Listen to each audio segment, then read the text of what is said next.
Tonight's tale, The Hand of Fate, comes from Even More Short and Shivery. 30 spine-tingling tales retold by Robert D. Souci. Walter Vaughan was lord of Dunraven Castle, which brooded over a dangerous stretch of Welsh coast.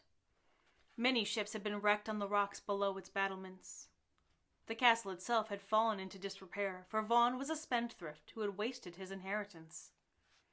A widower with no friends, he had only one joy in his life, his son, Andrew. But when Andrew grew older, he decided to seek his fortune in foreign lands, since the family money was gone. His father begged him to stay. When Andrew would not be persuaded, Lord Dunraven placed his own gold signet ring on the young man's finger. "Promise me that you will return this to me in your own good time," he said. "I promise," said Andrew. Then he set off for the nearest port to become a sailor on a merchant ship. Shortly after father and son had separated, a cargo ship was wrecked near the castle.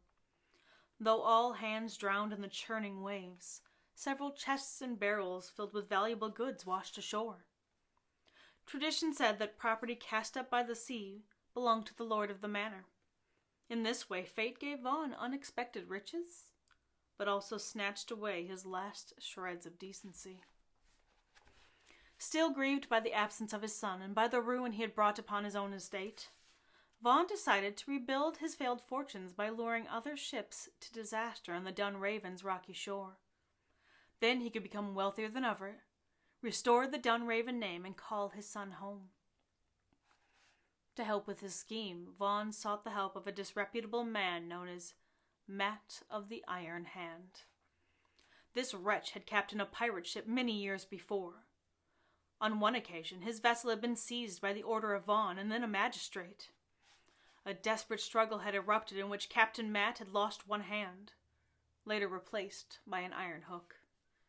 From that day, the evil ex-captain became a wrecker, who used a variety of tricks to lure ships onto the rocks so they could be plundered. Captain Mat had never forgiven Lord Dunraven, whom he blamed for his ruin, but, drawn into Vaughan's scheme, he put aside his hatred for the time. Though Vaughan and this ruffian were never seen together in the daylight, they were constant companions throughout the night.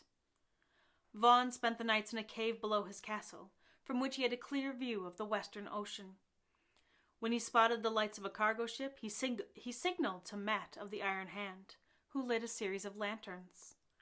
Thinking these were harbor lights, the crew of the unlucky ship would steer coastward. Rocks and treacherous waves soon caused the vessel to flounder and break apart. Whatever salvage came their way, the two criminals divided. If any crewmen or passengers survived, they were quickly done away with by the ex-pirate. As ill-gotten gain filled his coffers, and dreams of his son's return filled his head, Vaughan grew more uneasy in his dealings with the Mat of the Iron Hand. But his attempts to part company with the ex-captain were met by sneers and threats. Vaughan increasingly feared discovery by the magistrates, and he suffered from the taunts of Mat of the Iron Hand, whose contempt grew daily. The strain aged Vaughan. He spent every day watching the horizon for ships, not to wreck them, but in the hope that one would carry his son Andrew, home. In the old man's mind, all would come right when he and his son clasped hands once again. One stormy evening, he saw a ship making its way slowly up the channel, as though her crew were on the lookout for some inlet where temporary shelter could be had. But the gloom of the worsening storm soon hid the vessel from sight. Vaughan felt unexplainably anxious about the ship. More than ever, he was aware of Mat of the Iron Hand's hatred as the wrecker busied himself in the night. The wind rose, accompanied by drizzling rain. Vaughan's worry grew as the false lights of the ex-pirate threw a lurid glow across the breakers.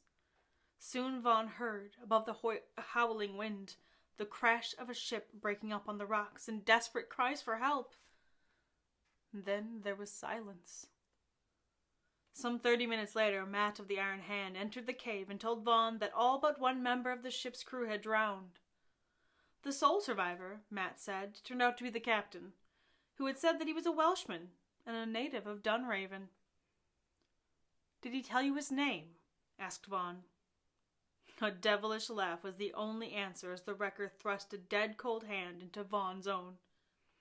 Vaughn recoiled in horror as the torchlight lit up a familiar gold signet ring on the dead finger, and the father knew that he clasped the hand of his only son, Andrew. The murderer slipped away into the night, laughing like a madman, but the sound was drowned by the howls of horror and loss torn from the throat of Vaughn.